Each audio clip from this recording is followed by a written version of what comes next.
Podcast livre Il est grand temps de rallumer les étoiles de Virginie Grimaldi. Présentation du roman. Le titre en VO est Il est grand temps de rallumer les étoiles.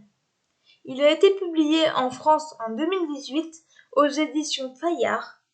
Je lui ai mis la note de 10 sur 10 et le conseille aux adultes. Quatrième de couverture. Anna, 37 ans, roule sous le travail et les relances des huissiers. Ses filles, elle ne fait que les croiser au petit déjeuner. Sa vie défile et elle observe depuis la bulle dans laquelle elle s'est enfermée. À 17 ans, Chloé a des rêves plein la tête, mais a choisi d'y renoncer pour aider sa mère. Elle cherche de l'affection auprès des garçons, mais cela ne dure jamais. Comme le carreau de Cendrillon, il se transforme après l'amour. Lily, du haut de ses 12 ans, n'aime pas trop les gens. Elle préfère son rat, à qui elle a donné le nom de son père parce qu'il a quitté le navire. Le jour où elle apprend que ses filles vont mal, Anna prend une décision folle. Elle les embarque dans un périple en camping-car, direction la Scandinavie. Si on ne peut revenir en arrière, on peut choisir un autre chemin.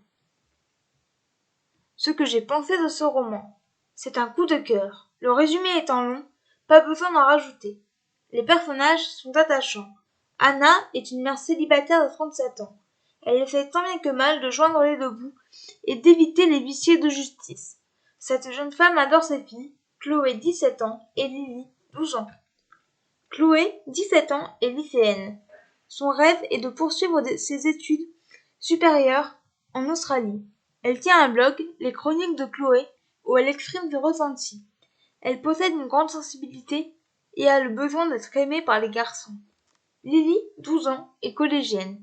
Elle tient un journal intime qui s'appelle Marcel, un rat domestique du nom de Mathias, comme son père. Elle adore l'humour et change souvent les mots ou les expressions. Julien et Noé, un père et son fils que les filles vont rencontrer lors de leur road trip en Scandinavie en camping-car, sont très présents dans l'intrigue. Julien a le cœur sur la main. Noé est un jeune garçon autiste qui ne parle pas et ne communique que très peu avec les autres. François et Françoise sont avec leurs deux enfants. Ils essayent de leur montrer que vivre dans le luxe ne fait pas tout dans la vie. Marine et Greg sont un couple de jeunes mariés. Marine met toujours les pieds dans le plat quand une situation gênante arrive. L'écriture est simple mais efficace. L'autrice arrive à nous faire voyager en Suède, Norvège et Finlande de par son écriture immersive. On se croirait vraiment dans ce paysage enneigé. Le récit est dynamique de par les chapitres courts.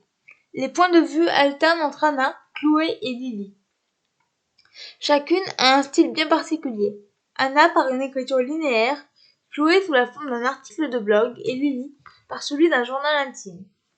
Ce sont les passages de Chloé que j'ai préférés. Les thèmes abordés sont intéressants, la garde des enfants divorcés, les problèmes mère-fille, les problèmes d'argent. La fin est très belle. Je lirai à nouveau un roman de Virginie Grimaldi. Extrait du livre. J'ai l'impression que nous sommes tous à bord d'un bus qui avance inexorablement vers une direction commune. On s'y croise, on s'y perd, on s'y accompagne parfois. Certains en descendent le terminus. On ne peut pas le freiner, on ne peut pas l'arrêter quelques instants. On peut juste faire en sorte de s'y sentir le mieux possible. Lorsque je suis montée à bord de ce bus, il y a 37 ans, je partageais mon siège avec deux personnes, mes parents, jusqu'à ce que ma mère en descende. J'ai continué seule, mon père et ma grand-mère jamais loin. Mathias s'est assis à mes côtés. Je m'y suis accrochée. Et puis Chloé. Excusez-moi. Et puis Chloé. Et puis Lily. Depuis le voyage a un sens. Malgré les secousses, les accidents, je me sens bien dans ce bus. Je sais pourquoi j'y suis. J'ai aimé tout. Je n'ai pas aimé rien.